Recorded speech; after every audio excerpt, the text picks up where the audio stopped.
सभी को नमस्ते। मेरा नाम नीरज अत्री है और आज के इस वीडियो में आप सबका स्वागत है। जैसा कि आप जानते हैं कि इस श्रृंखला में हम हमारे देश में जो छद्म इतिहासकार हैं और जो छद्म इतिहास है उसको एक्सपोज कर रहे हैं, और इस इतिहास के जो स्पोक्स पर्सन हैं, उनके जो वक्ता हैं, वो फैज़ान मुस्तफ़ा जैसे बहुत सारे तथाकथित बुद्धिजीवी हैं। तो यहाँ पर मैं केवल फैज़ान मुस्तफ़ा की चर्चा नहीं कर रहा हूँ, हम सारे के सारे इस तरह के छद्म इतिहासकारों को इस श्रृंखला में समझने का प्रयास कर रहे हैं। फैज़ान मुस्तफ़ा केवल एक नाम है उनमें। आज मैं जिसकी चर्चा करने वाला हूँ, इनका नाम है द्विजेंद्र नाथ झा, DN झा कहते हैं इन्हें, और इन्हें बड़ा ही एक विख्यात इतिहासकार माना जाता है। हमारे देश में एक पत्रकार रहे हैं श्री अरुण शौरी जी, जिन्होंने बड़ी निर्भीकता से पत्रकारिता की थी, और उन्होंने एक पुस्तक लिखी है। ये पुस्तक है एमिनेंट हिस्टोरियंस। यदि आप हमारे देश में छद्म इतिहास और छद्म इतिहासकारों को जानना चाहते हैं तो ये पुस्तक आपके लिए अनिवार्य है कि आप इसे पढ़ें। इसमें इन्होंने इस द्विजेंद्र नाथ झा को भी पूरी तरह से निर्वस्त्र किया है कि किस प्रकार से छद्म इतिहास पेश करता है और इतिहास के नाम पर अपनी विकृत विचारधारा को प्रस्तुत करता है। फैज़ान मुस्तफ़ा ने भी इसका नाम लेकर हमें 2-3 जगह पर उदाहरण देने की कोशिश की है, तो पहले आप उसे सुन लीजिए। Khajuraho, Ghantai temple appears to have been built on the remains of Buddhist monument in the 9th and 10th centuries by the Jainas. Ghantai temple appears to have been built, कि ऐसा लगता है कि ऐसा हुआ होगा। Who may have had the strong presence in the region. By Jainas who may have had, कि जिन्होंने ऐसा किया हो सकता है। Chinese pilgrim फाहियान, वो इंडिया में आ रहा है 5th सेंचुरी में, गुप्ता पीरियड के जमाने में। उसने भी ये लिखी बात कि Brahman seem to have appropriated a Kushan Buddhist site where a temple with Ramayana panel was constructed during the Gupta period. Brahmans seem to have appropriated, यानी कि यहाँ पर भी तुक्का है कि ऐसा लगता है कि उन्होंने किया था, लेकिन ऐतिहासिक तथ्य नहीं है। पर क्योंकि DN झा है, द्विजेंद्र नाथ झा है, इसलिए इस तरह की तुक्केबाजियों को इतिहास का रूप दे दिया जाता है। अब इसे विस्तार से समझ के देखते हैं। DN झा, उन्होंने लिखा कि साहब अर्ली एविडेंस है परसिक्यूशन ऑफ शर्मनाज यानी Buddhist, and it comes from post Mauryan period and it is recorded in Buddhist text. तो इसका कहना है कि अर्ली एविडेंस है परसिक्यूशन ऑफ शर्मनाज का, यानी बुद्धिस्ट का। अभी इसकी फेवरेट लाइन है कि हमारे देश में जो बुद्धिस्ट थे उनको हिंदुओं ने, सनातन धर्मियों ने या ब्राह्मणवादियों ने बहुत परसिक्यूट किया, उन्हें बहुत ज़्यादा प्रताड़ित किया। तो आज हम इसी लाइन को समझने का प्रयास करेंगे। वैसे तो ये बहुत सारे झूठ बोलता है, आज हम इसी पे केंद्रित रखेंगे अपने आप को। एक घटना है सन 2006 की, इंडियन हिस्ट्री कांग्रेस, जिसे हमारे देश में इतिहासकारों का एक सबसे बड़ा समूह माना जाता है, वहाँ पर इसने अपना अध्यक्षीय भाषण दिया था। तो आप कल्पना कर सकते हैं कि इसको कितने उच्च पद पर आसीन करके रखा गया है। और यहाँ पर से इस अध्यक्षीय भाषण में इसने जो बोला था, ये मैं आपके सामने आज पढ़ के बताता हूँ। A Tibetan tradition has it that the Kalachuri king Karan destroyed many Buddhist temples and monasteries in Magadh, and the Tibetan text Pagsam Zhonzang refers to the burning of the library of Nalanda by some Hindu fanatics. तो यहाँ पर ये तिब्बती किंवदंतियों की कहानी सुना रहा है। पहली चीज़ तो आपको ये याद रखनी है कि ये जो परंपराएं हैं या किंवदंतियाँ हैं, उनको आम तौर पे आधुनिक या जो अपने आप को वैज्ञानिक इतिहासकार कहने वाले इतिहासकार उन्हें एक्सेप्ट नहीं करते हैं, उन्हें उनका अनुमोदन नहीं करते हैं। लेकिन यदि वो सनातन धर्म के विरोध में जा रही हो तो उनको ऐतिहासिक तथ्य मान लिया जाता है। तो यहाँ पर ये अपने अध्यक्षीय भाषण में ये कह रहा है कि इस प्रकार की एक तिब्बती परंपरा है कि तिब्बत में ऐसी एक किंवदंती है कि हमारे देश में 11वीं सदी में एक राजा था कर्ण नाम का, जिसने बुद्धिस्टों को प्रताड़ित किया था। और फिर एक तिब्बत की एक पुस्तक है पैगसैम जॉनजैंग, उसमें ऐसा उल्लेख आता है कि 2 कट्टरपंथी सरफिरे हिंदुओं ने नालंदा जो पुस्तकालय था उसे आग लगा दी थी। ध्यान दीजिए, कट्टर सिरफिरे हिंदू, फैनेटिक हिंदूज लिखा है इसने। तो हम अभी देखने का प्रयास करेंगे कि इसने कहाँ से लिया। इसने अपने उसी अध्यक्षीय भाषण में कहा था कि BNS यादव नाम के एक इतिहासकार हैं जिनकी पुस्तक है society and cultural in northern India in the 12th century, कि इन्होंने उसमें से ये लेके बताया है। अब ये जो यादव वाली पुस्तक है उसमें वास्तविकता में क्या लिखा है, हम पहले उसे भी देख लेते हैं। इसने दो बातें कही। एक तो कालाचुरी राजा जो था 11वीं शताब्दी में, उसने बुद्धिस्टों को प्रताड़ित किया था। इस विषय में यादव अपनी ही किताब में क्या लिखता है उसे देखते हैं। The Tibetan tradition informs us that Kalachuri Karna destroyed many Buddhist temples and monasteries in Magadha. इतना तो ठीक है। उसके बाद उसने जो अगली लाइन लिखी थी वो हमारे लिए अधिक महत्वपूर्ण है। वो क्या है? It is very difficult to say anything as to how far this account may be correct. तो वो कह रहा है कि इसे कहना बहुत ही कठिन है कि इसमें से कितना सच हो सकता है। उसका सीधा सा कारण ये है कि किंवदंती तो है लेकिन उसके कोई भी ऐतिहासिक प्रमाण या साक्ष्य कहीं पर भी उपलब्ध नहीं है, और इस किंवदंती को ये इतिहास के रूप में वहाँ अध्यक्षीय भाषण में अनुमोदन कर रहा है। और दूसरा जो इसने कहा था कि जो तिब्बती टेक्स्ट है पैगसैम जॉनजैंग, उसके बारे में भी यादव ने अपनी पुस्तक में क्या लिखा है उस पर ध्यान दीजिए। The Tibetan text Pagsam Jongzang contains a doubtful tradition of the burning of the library of Nalanda by some Hindu fanatics। तो वो अपने आप कह रहा है कि संदेहास्पद है, लेकिन हमारे इस मार्क्सवादी भाई ने ये संदेहास्पद शब्द हटा दिया और सिर्फ इतना बता दिया कि सरफरे कट्टर हिंदुओं ने वहाँ पर इस विश्वविद्यालय का जो पुस्तकालय था उसको आग लगा दी थी। अब ये जो पुस्तक है पैगसैम जॉनजैंग, ये एक तिब्बती ने लिखी है जिसका नाम था सुम्पा खानपो। इस व्यक्ति का जन्म हुआ था सन 1702 में। जो नालंदा विश्वविद्यालय की घटना है, आपको ध्यान हो मैंने जो पहला एपिसोड था, जो पहली कड़ी थी श्रृंखला की, उसमें बताया था कि किस प्रकार से जो बाबा साहब अम्बेडकर हैं उन्होंने बताया है कि मुसलमान इतिहासकार अपने आप साक्ष्य देते हैं कि किस प्रकार से नालंदा और बाकी के विश्वविद्यालयों को तहस नहस किया था मुसलमान आक्रांताओं ने। तब मैंने उसमें एक उदाहरण दिया था कि जो मिनहाजुस सिराज की पुस्तक है तबकाते नासिरी, उसमें इसका उल्लेख आता है।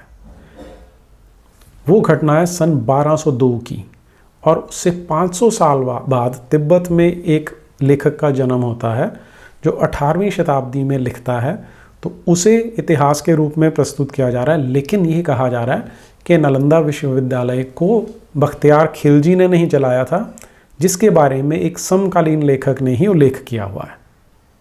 अब हम एक काम करते हैं कि ये जो तिब्बतन टेक्स्ट है पैगसैम जॉनजैंग, इसके अंदर ही देखते हैं कि उसने क्या लिखा है। इसका एक तो इंग्लिश अनुवाद है, मैं उसको हिंदी में यहाँ पर अनुवाद करके आपको पढ़ के सुनाता हूँ। उन दिनों मुतित भद्र नामक एक विद्वान रहता था जो स्तूपों के जीर्णोद्धार में संलिप्त था। एक दिन उसे बोधिसत्व सामंत भद्र के दिव्य दर्शन हुए। इसमें वो बोधिसत्व के वस्त्र को पकड़कर उड़ते हुए लियूल पहुंच गया। वहाँ उसने सभी जीव जंतुओं के उद्धार में सहभागिता की। इस प्रकार धर्म को पुनर्जीवित किया। मध्य देश में धर्म 40 वर्ष तक प्रफुल्लित हुआ। उन्हीं दिनों राजा के एक मंत्री काकुत्सित ने नालंदा में एक भवन निर्माण करवाया था। इस समारोह के अवसर पर कुछ नटखट बौद्ध भिक्षुओं ने 2 तीर्थिकों या भिखारियों पर धोने वाला जल उंडेल दिया। इस पर क्रोधित होकर उनमें से एक सूर्यदेव की आराधना में लग गया और दूसरा उसका सेवक बन गया। जब उसे 12 वर्ष बाद यह सिद्धि प्राप्त हुई तो उसने हवन कुंड की भस्म 84 बौद्ध भवनों पर छिड़क दी। इस कारण वो सभी भवन जल गए, विशेषकर वे भवन जिनमें ग्रंथ रखे थे। केवल रत्नधाती भवन के 9वें तल पर रखे प्रज्ञा परमिता और गुह समाज में से पानी का झरना बहने के कारण कुछ ग्रंथ सुरक्षित बच गए। राजा के कोप से डरते हुए दोनों भिखारी उत्तर दिशा में स्थित हसम की ओर भाग गए, लेकिन दोनों बच नहीं सके क्योंकि उन्हें अपने आप प्रकट हुई आग ने भस्म कर दिया। तो ये है एक तिब्बत की किंवदंती। अब आप यदि इस पर थोड़ा सा भी गौर करेंगे तो आप समझ जाएंगे कि इसमें कितने सारे चमत्कार या करिश्मे हैं या जिसे आप जादू टोने की संज्ञा दे सकते हैं, जिसे आम तौर पर हमारे ये प्रगतिशील मार्क्सवादी इतिहासकार स्वीकार नहीं किया करते। लेकिन यहाँ पर क्योंकि इस्लाम के जुर्म को बचाना है और सनातन धर्म पे उसका आक्षेप लगाना है, इसलिए इन्हें ऐतिहासिक तथ्य के रूप में प्रस्तुत किया जा रहा है। इसमें कम से कम 4 करिश्मे तो एकदम सामने दिखाई देते हैं। पहला करिश्मा ये है कि उसे एक दिव्य दर्शन हुए और वो उनका कपड़ा पकड़कर उड़ता हुआ मगध तक पहुंच गया। इसे ऐतिहासिक तथ्य मानना है। दूसरा ये कि 2 भिखारी थे जिन्होंने सारी बिल्डिंग्स को आग लगा दी। और वो आग कैसे लगाई? 12 वर्ष तक एक ने तप किया, उसने सिद्धि प्राप्त कर ली और उस सिद्धि के परिणाम से उसने हवन कुंड की जो भस्म है उसे उठाकर उन भवनों पर छिड़क दिया और भवनों में आग लग गई। इसे भी ऐतिहासिक तथ्य बताया जा रहा है। और फिर एक जगह से पानी 9वें तल से पानी का झरना फूट पड़ा, जिसने कुछ को सुरक्षित कर दिया, कुछ जो ग्रंथ थे उन्हें सुरक्षित रख दिया।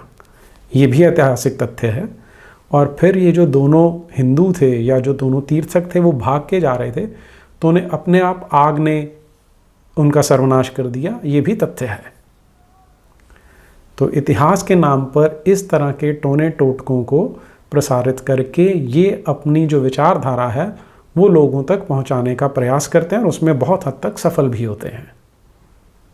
अब आप इसका पूरा कालक्रम समझ के देखिए कि नालंदा विश्वविद्यालय का जो विनाश किया जाता है उसके बारे में लिखता है मुसलमान लेखक मिनहाजुस सिराज 12वीं सदी में, जब वो घटना हो रही है, यानी कि वो समकालीन है। वो बताता है कि एक मुसलमान था मोहम्मद इख्तियारुद्दीन बख्तियार खिलजी, जिसने ये विनाश किया था। अब 18वीं सदी में एक तिब्बती लेखक का जन्म होता है सुम्पा खान पो का। वो क्या कहता है कि इस विश्वविद्यालय को तीर्थिकों ने जलाया था, क्योंकि हिंदुओं को तब तीर्थिक कहा जाता था बुद्धिस्ट परंपरा के अनुसार।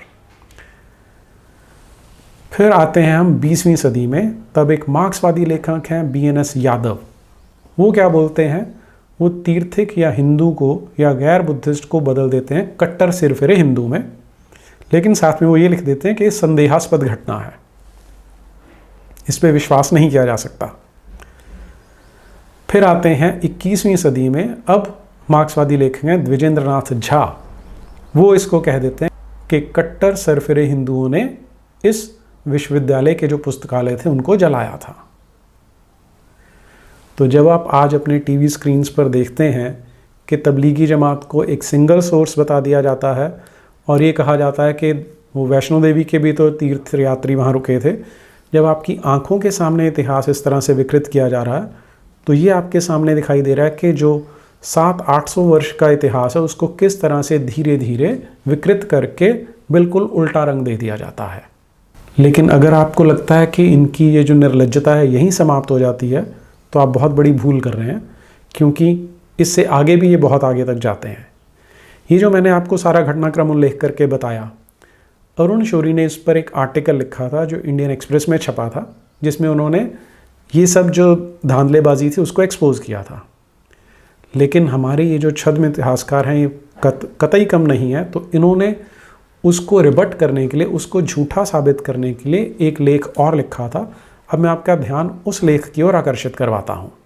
ये लेख इन्होंने लिखा था काफिला नाम की एक वेबसाइट है उस पर।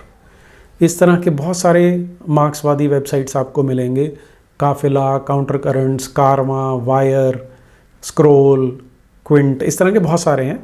तो ये एक का उदाहरण हम लेते हैं। इसने लिखा how history was unmade at Nalanda. अब इसको पढ़ के देखिए ज़रा किस तरह से ये अरुण शौरी के बारे में लिखता है। पहले तो जो करिश्मे थे उनके बारे में क्या लिखता है, it is not justified to ignore their importance, कि ये करिश्मे हो सकते हैं लेकिन हमें इनका जो महत्व है उसको कम करके नहीं आंकना चाहिए। फिर ये अपने वास्तविक झूठ फैलाने के ट्रिक पर आता है। ये जो चालबाजी वो क्या होती है कि ऐसा हो सकता है, ऐसा हुआ हो, संभवतः ऐसा हुआ था। इस तरह के इसके 8-10 जुमले हैं जो अरुण शौरी ने बड़े अच्छे से एक्सपोज किए हैं अपनी पुस्तक में। तो यहाँ भी ये वही कर रहा है। Antagonism between the Brahmans and Buddhist which may have given rise to the Tibetan tradition. तो ऐसा हो सकता है कि तिब्बतन परंपरा जो है वो ब्राह्मणों और बौद्धों के जो परस्पर विरोध है उसके कारण चली हो। ऐसा हो सकता है।